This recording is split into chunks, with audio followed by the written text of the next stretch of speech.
Holy fucking shit, YouTube. Last night's Leaf game. Remember after the last game when they got come back on and they dropped that 3-0 lead, or the 3-0 lead, and ended up losing.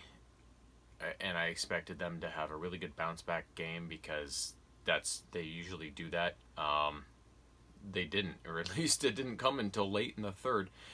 They started off last night's game. It was kind of more like game two, game one, when the Leafs just couldn't get anything going. You know, the Columbus forecheck and stuff like that. It wasn't quite as bad as game one, but they got down early and it just kept going as the game wore on, a little bit more, until they found themselves in a 3-0 hole in the third period, late in the third period. They've had one thing I've noticed outside of game two where they blew the doors off the Jackets. They've had really slow starts. Their first periods have not been great, and then the second period is usually when they pick up their socks and get going with things, which is too bad because usually, you know, they at least get scored on once or more in that first period, and then they're always playing from behind, right? So, and that was a very good or a very big problem all season long. They had this tendency to fall behind early and then always be playing from behind, and that's a hard thing to do, especially so often, right? In order to win a lot of games, it's hard to do that. So, last night's game, they very much, like I said, was very much like that first game. They were finding it hard to generate chances, and you know what? It was better than the first game, like I said, but when they did generate chances, they couldn't seem to solve this goalie. So, which I still don't know how to say his name. He's not their... Well, I don't even know if they have a bona fide starter, if Korpisalo is their number one for sure, but whoever it is, it's the other guy, and he was giving them fits last night. Marner had a real big chance when the goalie kind of misplayed it behind the net, and Marner stripped him of the puck and then did tried to do a wraparound, but the goalie got back somehow, and it almost went in, but it was stayed out. And then later on, the Leafs go down 1-0 on Robertson kind of fell down in the offensive zone, which allowed the Jackets to take off on a 2-on-1, and cross crease pass. Fred couldn't do anything about it. It's one of those goals.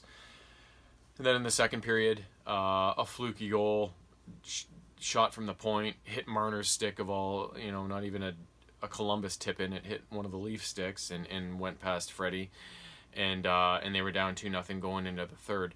And in the third, it started off like they just couldn't seem to get any really good chances, and when they did get some good chances, the goalie was there. It was just the same thing, and as time started to wind down in the period, it was just getting more and more grim, and it was like, oh God, I think they're done, right? This is it. The series is over.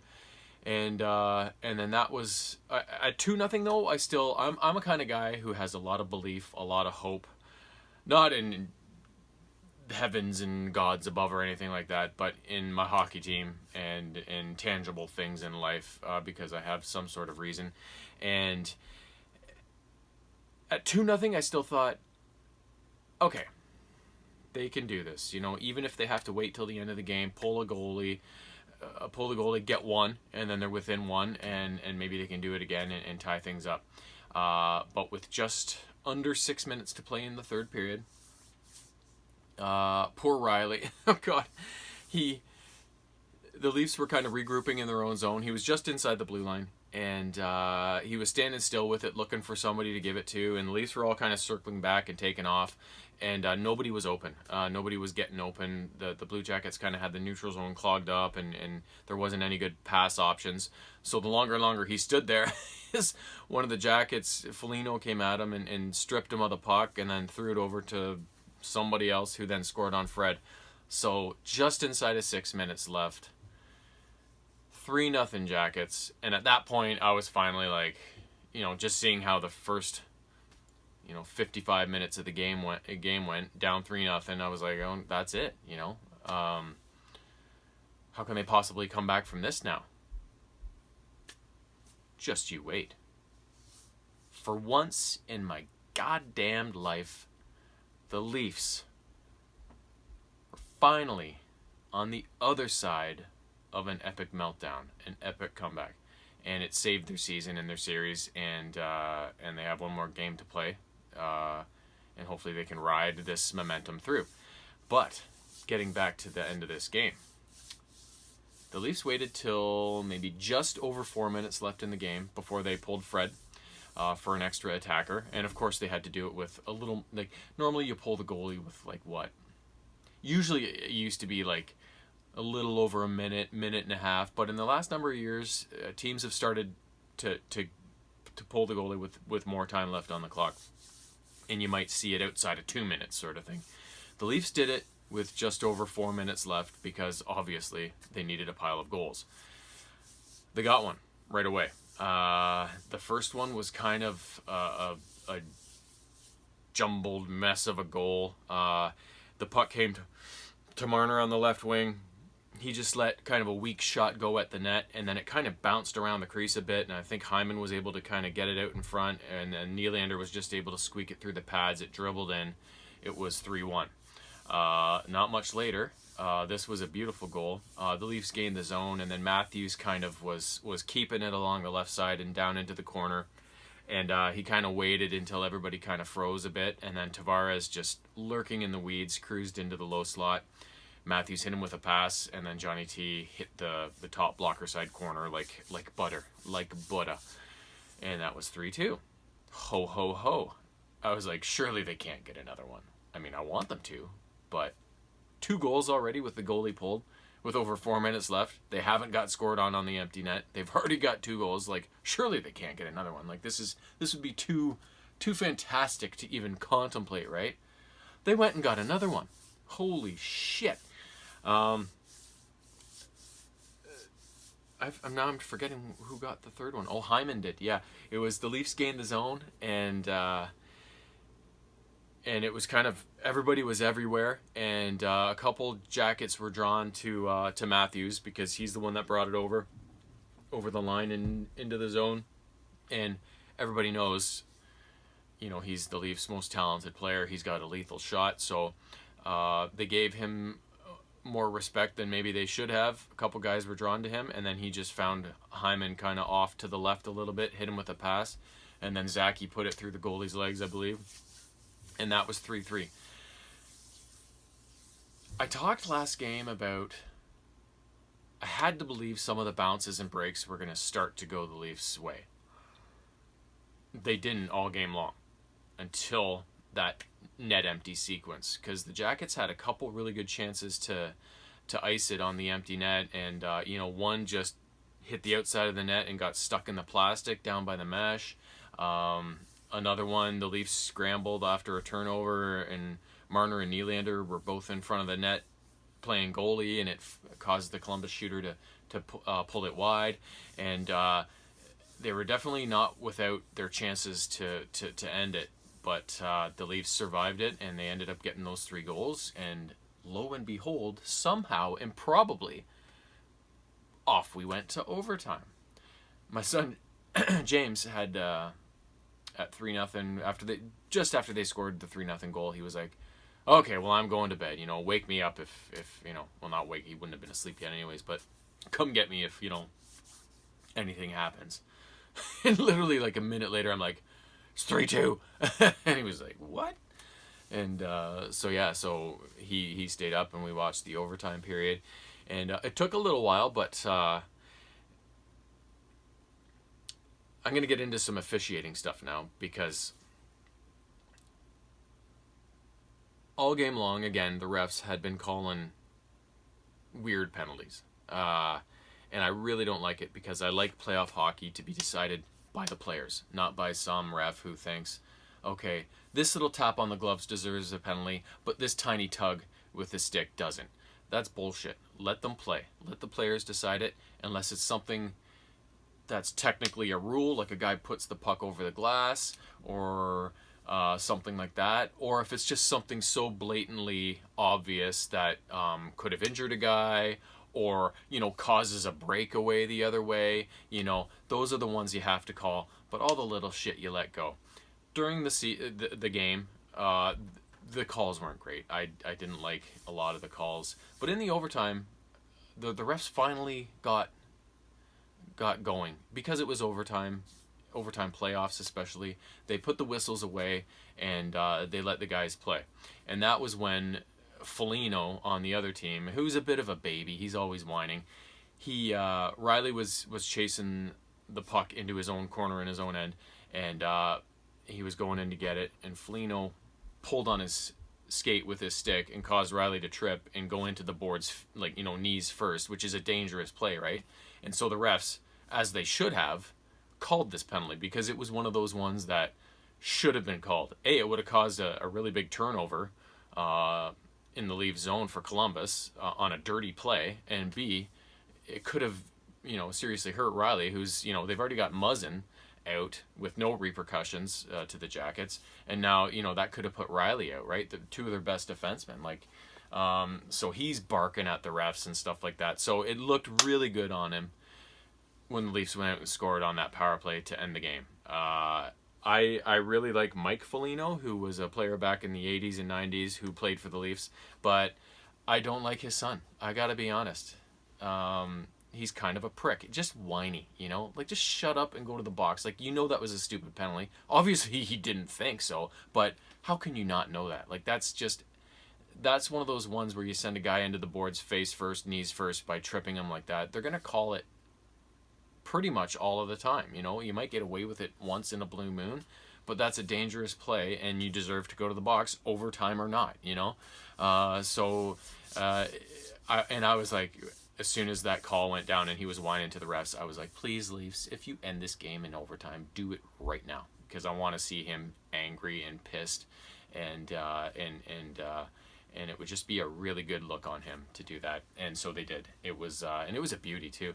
Leafs kind of got it over the line, and it was kind of going down low until it came to Tavares kind of in the middle of the slot, and then he just delayed a bit and then passed it over to the right side to Matthews, who was flying into the zone, and he just stepped into a one-time wrister that beat the goalie clean. It was a nice hard shot, and there we had it. Epic comeback completed, and I couldn't believe it. It was just one of those things. Like I said, I've seen so much in my lifetime. There have been 4 really good Leafs seasons. There's been some other good seasons, but 4 really good Leafs seasons. 93 and 94, when the Doug Gilmour led Leafs and Wendell Clark led Leafs went to the conference finals 2 years in a row. And then again, and I think it was it 2002 and 2003, when the Bay Street Bullies, as they were called, with guys like, Darcy Tucker, Gary Roberts, Shane Corson, Travis Green, McCabe, Belak, Domi, they were just a nasty and talented team. They went to the conference finals 2 years in a row too. So those 4 years, they were within a sniff of the Stanley Cup Finals. Ultimately fell a bit short, but those were my 4 favorite Leaf years by far, and the 4 most successful. Outside of that, I've seen some playoff series unfold, but usually they don't get out of the first round. And in our more recent histories, starting with the epic Boston collapse back in 2004, was it 14 or 13 or 15 or something like that, when the Leafs in Game 7 blew that big lead against Boston to get eliminated in the first round, and then a couple years ago again when they did the same thing to Boston. I'm just so used to the Leafs being the one who suffer these epic meltdowns and get come back on, so it was finally just so nice to be on the opposite end of it for once. And I really wish it was Game 5 and that was the series-ending comeback, because they still have 1 game to go. But it was just so nice to be on the opposite end for once. And I really think that, they were looking like they were losing confidence, and we're like, what the hell, we can't beat this guy. Who is this goalie? We can't even beat him. Going out there, pulling the goalie, and basically scoring 3 goals at will, and then going out there and getting the winner in overtime, it seemed to change the Leafs. It seemed to really instill a lot of confidence, get their mojo back, and I really think that this is going to go a long way to giving them a boost for Game 5, and maybe helping them come out more like they did in Game 2, play a more loose, free-flowing, a more Leaf-like game, and again, dictate the outcome of the game like they did in game 2, rather than how the rest of the games have gone, and get down early and kind of be playing from behind and just, not be able to get much going. And a lot of times when you look back on a team that wins the Stanley Cup each year, nobody ever just goes through and wins every series. Like, oh, you get a sweep here, you win in 5 here. Nobody cakewalks through the NHL playoffs. A lot of times you can look back on a Stanley Cup winner and go, oh, remember in the first round when they were down 3-2, and they were down in game 6, late in the game, they came back and won that game, and then took game 7. Like, they all seem to have these periods of adversity in their series that they had to work through in order to advance, and kind of bring the team together, and galvanize them, and instill confidence, and just help them become a better team, a winning team, right? So I'm hoping maybe that this might be a big moment for this incarnation of the Leafs to bring this group together in that kind of fashion. So I'm really thinking now, the way things have gone, they're going to have a much better game 5 and should take the series. But again, I thought they were going to have a really good game last night and come out more like game 2, and they didn't, even though they ultimately came back and won.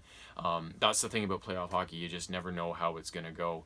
But I really do think they should take this series, and this game will go a long way to to help them do that. So another aspect of last night's game, again, the fourth line's been really good, and I don't know if it was the second period or early in the third, but Spezza was kind of working a guy over and took a penalty on a guy for slashing or something.